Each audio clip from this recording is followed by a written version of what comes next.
ఏపీలో డ్వాక్రా మహిళలకు గుడ్ న్యూస్. ప్రభుత్వం చక్కటి అవకాశం కల్పించింది. తక్కువ వడ్డీకి రుణాలు అందిస్తున్న ప్రభుత్వం మరో ఛాన్స్ ఇచ్చింది. మహిళలకు రాష్ట్ర వ్యాప్తంగా పట్టణాలతో పాటు నగరాల్లో ఎలక్ట్రిక్ ఆటోలకు ఎంతగానో ప్రాధాన్యత పెరిగింది. పర్యావరణ పరిరక్షణ కోసం ఈ ఎలక్ట్రిక్ ఆటోలను ఎంతగానో ప్రోత్సహిస్తున్నారు. అయితే రాయితీపై వీటిని అందించేందుకు తాజాగా నిర్ణయించారు. తక్కువ వడ్డీతో వాయిదాలు చెల్లించేలా రుణాలు కూడా వచ్చేలా చేస్తున్నారు. ఈ మేరకు మెప్మా అధికారులు డ్వాక్రా సంఘాలకు పెద్ద ఎత్తున అవగాహన కల్పిస్తున్నారు. ఆసక్తి ఉన్నవారు దరఖాస్తు చేసుకోవాలని సూచిస్తున్నారు. గతంలో దరఖాస్తు చేసుకున్న వారికి ఎలక్ట్రిక్ ఆటోలు వచ్చాయి.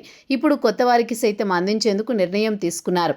ఎలక్ట్రిక్ ఆటోలు నగరాలతో పాటు పట్టణాల్లో ఎక్కువగా వినియోగిస్తున్నారు. ప్రయాణికులను తరలించే వీలుగా కూడా సౌలభ్యంగా ఈ ఆటోలు పొందుతున్నాయి. సరుకు రవాణాకు సంబంధించి కూడా వినియోగిస్తున్నారు. ఎలక్ట్రిక్ ఆటో విలువ 4.5 లక్షలు కాగా ప్రభుత్వ రాయితీతో 3.5 లక్షలతో అందిస్తున్నారు. ₹1,00,000 వరకు రాయితీ అందుతుంది. బ్యాంకు ద్వారా తక్కువ వడ్డీకే రుణాన్ని కూడా ఇస్తారు. ఎలక్ట్రిక్ ఆటోలను డ్వాక్రా మహిళలకైనా వారి కుటుంబ సభ్యులకైనా నడిపించి కుటుంబానికి స్వయం ఉపాధి అందించేలా అధికారులు చర్యలు చేపడుతున్నారు. స్వయం ఉపాధితో పాటు పర్యావరణ పరిరక్షణకు గాను ఎలక్ట్రిక్ ఆటోలు ఎంతగానో దోహదపడతాయని భావిస్తున్నారు.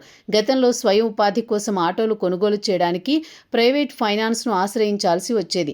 అక్కడ వడ్డీ కూడా ఎక్కువ. అందుకే డ్వాక్రా మహిళలకు ప్రభుత్వం రాయితీతో పాటు తక్కువ వడ్డీకి రుణం అందిస్తున్నారు.